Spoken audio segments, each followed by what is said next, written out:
Hello friends, welcome to my channel. तो चलिए आज देखते हैं हिस्ट्री से एक टॉपिक। तो आज का नया टॉपिक है कांग्रेस की स्थापना से पूर्व राजनीतिक संस्थाएं, political association before the establishment of Congress. ठीक है, तो ध्यान देना है कि इस टॉपिक से क्वेश्चन पूछे जाते रहते हैं। तो आइए देखते हैं। सबसे पहले भूमिका देखेंगे। 1857 की क्रांति के पश्चात भारत में राष्ट्रवादी भावनाओं का विकास उभरने लगा।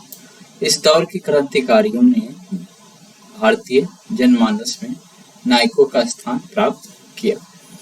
भारतवासियों ने देश के आर्थिक पिछड़ेपन को उपनिवेशी शासन का परिणाम माना और उनका मानना था कि देश के विभिन्न वर्ग के लोगों यथा कृषक, शिल्पकार, दस्तकार, मजदूर, बुद्धिजीवी, शिक्षित एवं व्यापारियों आदि सभी के हित विदेशी शासन की भेंट चढ़ गए थे। कह रहा है अंग्रेजों की भेदभावपूर्ण नीतियों ने आधुनिक राष्ट्रवाद के विकास में योगदान दिया था। कह रहा है देशवासियों का मानना था कि देश में जब तक विदेशी शासन रहेगा, लोगों के आर्थिक, सामाजिक, सांस्कृतिक, बौद्धिक तथा राजनीतिक हितों पर कुठाराघात होता रहेगा। आगे कांग्रेस की स्थापना 1885 से पूर्व भारत व लंदन में कई राजनीतिक संस्थाओं का गठन हुआ। ठीक है, तो वही हम पढ़ने जा रहे हैं कि 1885 से पूर्व भारत और लंदन में कई राजनीतिक संस्थाओं का गठन हुआ था। आगे कि बंगाल, मुंबई एवं मद्रास में इन राजनीतिक संस्थाओं ने पत्र पत्रिका, अखबार एवं जनसभाओं आदि के माध्यम से लोगों को अपने अधिकारों के लिए जागरूक किया था। कर परिणामतः लोगों में राष्ट्रीयता की भावना जागृत हुई। कर सामान्य जनता आंदोलनों में बढ़ चढ़कर हिस्सा लेने लगी। निश्चित ही भारतीय राष्ट्रीय आंदोलन के इस प्रारंभिक दौर में इन संस्थाओं ने राष्ट्रवादी विचारों के विकास में अपनी महत्वपूर्ण भूमिका निभाई। तो देखते हैं, यहाँ पे है बंगाल में राजनीतिक संस्थाएं, लैंड होल्डर सोसाइटी या जमींदारी एसोसिएशन। तो ये किए हैं यहाँ। ठीक है,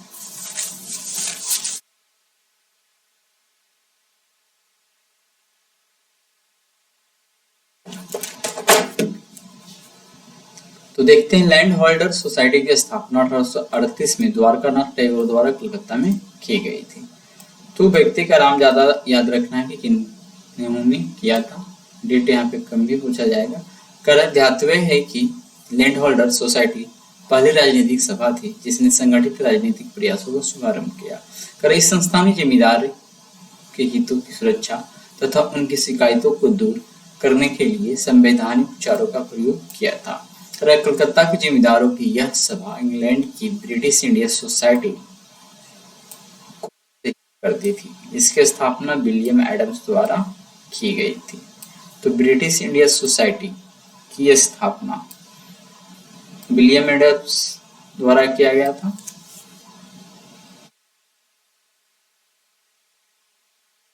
लैंड होल्डर सोसाइटी के प्रमुख भारतीय नेता द्वारकानाथ टैगोर, राधाकांत देव, प्रसन्न कुमार ठाकुर आदि जमींदार थे, इसलिए इसे जमींदारी एसोसिएशन भी कहा जाता है। ठीक है, बंगाल में राजनीतिक संस्थाएं लैंड होल्डर सोसाइटी या जमींदारी एसोसिएशन की बात आए तो दोनों को एक ही बात समझना है। ठीक है, चलिए आगे देखते हैं।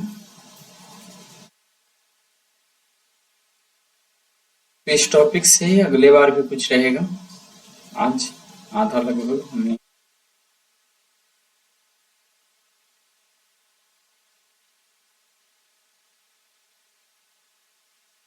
ये देखते हैं बंगाल ब्रिटिश इंडिया सोसाइटी। 1843 में जॉर्ज थॉमसन की अध्यक्षता में बंगाल ब्रिटिश इंडिया सोसाइटी नामक राजनीतिक सभा की स्थापना हुई। तो यहाँ पे है 1843 में जॉर्ज थॉमसन की अध्यक्षता में बंगाल ब्रिटिश इंडिया सोसाइटी नामक राजनीतिक सभा की स्थापना हुई और यह भारतीय तथा गैर सरकारी अंग्रेजों का सम्मिलित संगठन था। ठीक है, तो एक तरह से भारतीय भी थे इसमें और गैर सरकारी अंग्रेज भी। इस सभा का मुख्य उद्देश्य अंग्रेजी शासन में भारतीयों की वास्तविक व्यवस्था के विषय में जानकारी प्राप्त कर उनका प्रचार प्रसार करना तथा जनता की उन्नति व न्यायपूर्ण अधिकारों के लिए शांतिमय और कानूनी साधनों का प्रयोग करना था। आगे है ब्रिटिश इंडियन एसोसिएशन। और अक्टूबर 1851 में ब्रिटिश इंडियन एसोसिएशन की स्थापना कलकत्ता में राधाकांत देव ने किया था। तो ब्रिटिश इंडियन एसोसिएशन की स्थापना कलकत्ता में राधाकांत देव ने किया था, देव की अध्यक्षता में की गई थी। और इसके अन्य प्रमुख सदस्यों में देवेंद्रनाथ टैगोर, राम गोपाल घोष, प्यारी चंद्र मित्र, कृष्णदास पाल आदि थे। आगे पूर्ववर्ती दोनों प्रमुख संस्थाओं लैंड होल्डर सोसाइटी एवं बंगाल ब्रिटिश इंडिया सोसाइटी की सफलताओं के कारण इन दोनों को मिलाकर यहाँ पे पूर्ववर्ती दोनों प्रमुख संस्थाओं लैंड होल्डर सोसाइटी, जिसको जमींदारी सोसाइटी बोलते हैं, साथ ही साथ बंगाल ब्रिटिश इंडिया सोसाइटी, ये दोनों के असफल होने के कारण एक बना ब्रिटिश इंडियन एसोसिएशन का गठन किया गया। यह संस्था भूपतियों के हितों के लिए मुख्य रूप से कार्यरत थी। इसी के प्रयासों से 1853 में चार्टर के नवीकरण के समय ब्रिटिश संसद को प्रार्थना पत्र भेजा गया था। इस प्रार्थना पत्र में एक लोकप्रिय विधानसभा, न्यायिक एवं दंड नायक कार्य पृथक किए जाने, अधिकारियों के वेतन कम किए जाने तथा नमक अभिकारी व स्टाम्प कर को समाप्त किए जाने आदि की मांग की गई थी। ठीक है, आगे इसके परिणाम स्वरूप 1853 के चार्टर एक्ट में गवर्नर जनरल की कार्यकारिणी में 6 नए सदस्यों को कानून बनाने के लिए जोड़ लिया गया। इस संगठन ने नील विद्रोह की जांच हेतु एक आयोग बैठाने की मांग की थी। हिंदू पैट्रियाट इस संस्था का मुख्य पत्र था। ठीक है, ब्रिटिश इंडियन एसोसिएशन का।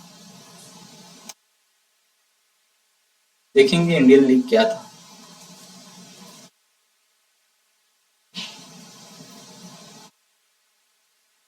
ये देखते हैं इंडियन लीग के बारे में।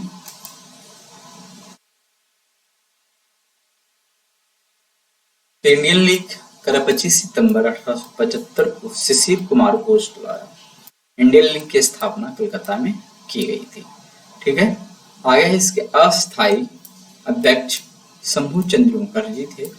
इस संस्था का मुख्य उद्देश्य लोगों में राष्ट्रवाद की भावना का विकास कर राजनीतिक शिक्षा को प्रोत्साहन देना था। आगे है इंडियन एसोसिएशन या भारत संघ। 26 जुलाई 1876 को सुरेंद्रनाथ बनर्जी ने आनंद मोहन बोस के सहयोग से कलकत्ता के अल्बर्ट हॉल में इसकी स्थापना की। फिर से देख सकते हैं इंडियन एसोसिएशन, भारत संघ जिसको बोलते हैं, सुरेंद्रनाथ बनर्जी और आनंद मोहन बोस ने मिलकर कलकत्ता में अल्बर्ट हॉल में इसकी स्थापना की। और सुरेंद्रनाथ बनर्जी इसके संस्थापक तथा आनंद मोहन बोस इसके सचिव थे। तो कोई एक याद रखना है, नाम दोनों याद रखना है। सुरेंद्रनाथ बनर्जी संस्थापक थे, तो सचिव यहाँ पे आनंद मोहन बोस। सुरेंद्रनाथ बनर्जी को राष्ट्रगुरु के नाम से भी जाना जाता था या जाना जाता है। ये सब कमी पूछा जाता है, बट ध्यान फिर भी रखना है क्योंकि मॉडर्न हिस्ट्री से क्वेश्चन बहुत रहता है। इंडियन एसोसिएशन की स्थापना इंडियन लीग के स्थान पर की गई थी। इंडियन एसोसिएशन की स्थापना इंडियन लीग के स्थान पर की गई थी। इसका उद्देश्य मध्यम वर्ग के साथ साथ साधारण वर्ग को भी इसमें सम्मिलित करना था। इस कारण इसका चंदा 5 रुपए वार्षिक रखा गया था। इस एसोसिएशन में जमींदारों की जगह मध्यम वर्ग को प्राथमिकता दी गई थी। इस संगठन ने सिविल सर्विस आंदोलन चलाया, जिसे भारतीय जनपद सेवा आंदोलन या सिविल सर्विस मूवमेंट भी कहा जाता है। इसके अतिरिक्त vernacular press act, arms act तथा इलवर्ट बिल के विरोध में आंदोलन चलाया गया था। 1883 में सुरेंद्रनाथ बनर्जी को अपने पत्र बंगाली में कलकत्ता हाई कोर्ट के न्यायाधीश J.F. नॉरिस की आलोचना करने के कारण 2 माह की सजा हुई थी। क्या है 1883 में सुरेंद्रनाथ बनर्जी को अपने पत्र बंगाली में, ठीक है, ध्यान देना है। तो बंगाली पत्रिका या पत्र जो भी कहेंगे, ये सुरेंद्रनाथ बनर्जी के द्वारा था। इसमें इसने क्या आलोचना की थी? J.F. नॉरिस की, इसके कारण उन्हें 2 माह की सजा हुई थी। आगे है इंडियन एसोसिएशन ने दिसंबर 1883 में कलकत्ता के अल्बर्ट हॉल में आनंद मोहन बोस की अध्यक्षता में पहली इंडियन नेशनल कॉन्फ्रेंस का आयोजन किया। यहाँ क्या है, इंडियन एसोसिएशन 1883 में कलकत्ता के अल्बर्ट हॉल में आनंद मोहन घोष के अध्यक्षता में पहली इंडियन नेशनल कॉन्फ्रेंस का आयोजन किया। दूसरी इंडियन नेशनल कॉन्फ्रेंस कलकत्ता में दिसंबर 1885 में हुई और यहीं पे ये नाम चेंज होकर फिर कांग्रेस हो जाता है। कल इसकी अध्यक्षता सुरेंद्रनाथ बनर्जी ने की थी। इंडियन नेशनल कॉन्फ्रेंस कलकत्ता में दिसंबर 1850 में हुई। ठीक है, 1886 में इसका विलय भारतीय राष्ट्रीय कांग्रेस में हो गया। तो आज हमने देख लिया कांग्रेस से पूर्व कुछ राजनीतिक संस्थान और भी है, उसके बारे में देखेंगे अगले मंडे को। ठीक है, तो आज की वीडियो में इतना ही रहने देते हैं। वीडियो अच्छा लग रहा हो तो चैनल को सब्सक्राइब जरूर कर ले ताकि आपको नोटिफिकेशन जो है मिलता रहे। ठीक है, चलिए, और साथ ही साथ आप यहाँ करंट अफेयर भाग में और बीपीएससी भाग में जाके क्या है क्यूज देख सकते हैं। यहाँ फिलहाल हिस्ट्री का है, यहाँ पे करंट अफेयर डेली ऐड किया जा रहा है।